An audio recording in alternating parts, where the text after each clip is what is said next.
Welcome to the Jill on Money Show. It's Monday, September 1st. I believe it's Labor Day. I hope so, Mark. So make sure that if I've made a mistake on this, you'll let me know. If you've got the day off and you're listening to this a day or two later, no problem. Remember, this is the program that tries to take the mystery out of your financial life. We really are trying to help you identify the options that are in front of you, whether it's retirement, whether it's funding college, maybe you're thinking about selling a house, buying a house, maybe you're just getting started on your financial journey.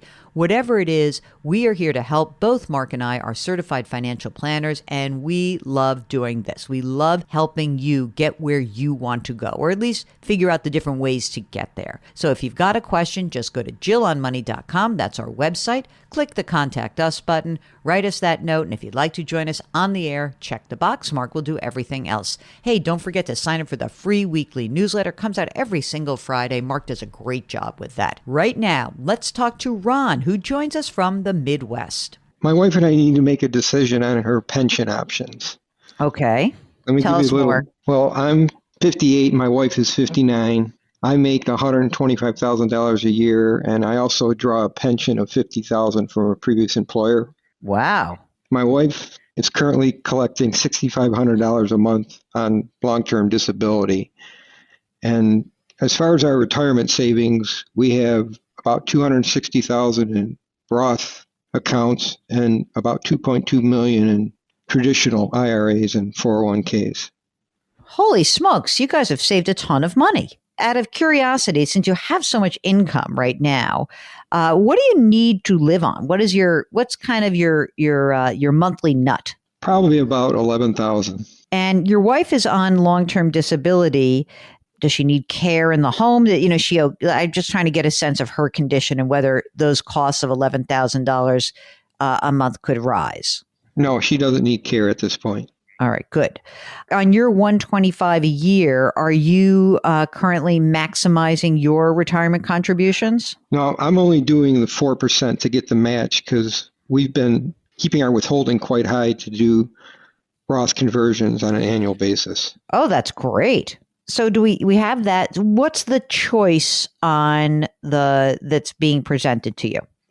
Okay, the two options are she could retire under a traditional retirement and have a lump sum option of $440,000 a year, or not a year, $440,000 total.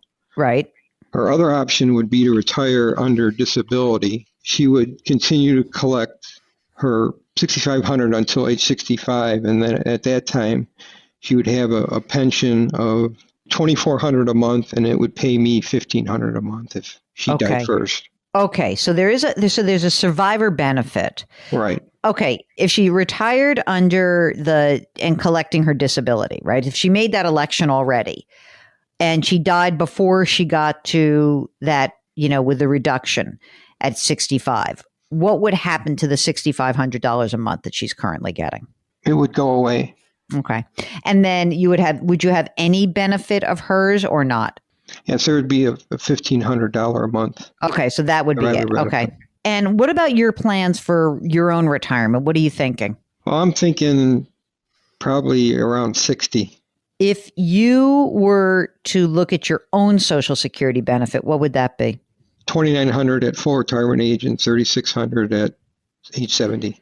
Okay, so you would have, let's just look at your full retirement age, $2,900 plus you'd still have your $50,000 a year of pension, right? Right. So let's just say I'm leaning lump sum, and I'll tell you, and I don't usually, but I'll tell you why I'm leaning lump sum. Because of the idea that if something were to happen to her, you'd have all of the money already. You have tons of money.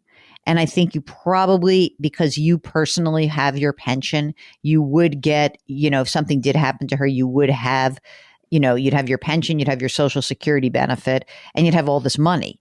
How do you feel about managing this money yourself? Who's managing the $2.2 million? I was about to say trillion, $2.2 trillion, million dollars. I'm sorry, I just gave you $1 trillion. How do you feel about managing that? Well, we're working with a financial advisor now. What do the financial advisors say in terms of the pension choice? I'm going to be speaking with them next week. I wanted to reach out to you first.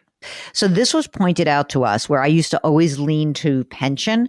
And then and a financial advisor that we're friends with of the show, he had pointed out to me, yeah, but if something happens before you get, you're sort of at a certain age, you then have all the lump sum for the survivor. So that's the only reason that I've really shifted quite a bit. I'm really leaning lump sum. What you could do, if you think about it, is that you could keep converting your money slowly but surely, right? Maybe what I would do is I like you getting the 4% match, and I also like that you're converting. But, if you get to, say, age 60, you may not even have to convert. You could just start pulling money out of your traditional and using that to supplement your needs. Wow, I've got a couple $1,000,000 here. That's going to go a long way to get. You might not even need to claim your Social Security benefit till you're 70. You really may not. How's your health? Are you in decent health? Yes. I think that you're in good shape. I think you can do this. As long as you're comfortable feeling like, all right, I'm going to have to, don't do that weird thing that happens when people retire, which is, oh, I don't want to pull money out of my retirement account. Well, you have to. We want you to do that. We want money to come out of that. You'll pay it at this, hopefully a decently low tax bracket. But if you do need 11 grand or even 12 grand a month, you have enough money to get you there. You really do. I mean, your pension and Social Security's, going to get you probably halfway there. From the rest, you're going to have a pile of money that you've saved. So you guys have done a tremendous job of saving, really. I think you're in good shape. Do you have any other assets that we need to worry about, like a home? Is that paid for? Do you have a mortgage? What's going on? No, our home is probably worth about $550, and we have a mortgage of $122 left. Oh, so that's kind of nothing. What's the rate on that? 2.875. Yeah, you're not paying that down. Do you have some kids that are floating around also? They're launched. Launched. What else do I worry about with you? Anything? If I've missed anything besides your pressing question? No, I don't think so. You have your estate documents done? Yes. Did you know I was going to ask that, and then you were very happy to know that you had those? Yes. Do me a favor.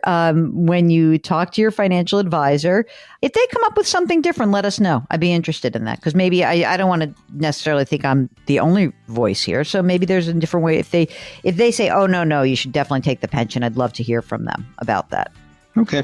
If you'd like a second opinion, a third opinion, if there's something going on in your life and you just want a little bit of guidance or mentoring or coaching, get in touch with us. Go to JillOnMoney.com, click the Contact Us button, write us a note, and if you'd like to join us on the air live, just check that box and we'll take it from there. You can subscribe to us on the Odyssey app or wherever you find your favorite podcast. Please leave us a rating and review wherever you listen. And of course, try to lift someone up. Change your work, change your wealth, change your life. Thank you for listening. We'll talk to you tomorrow.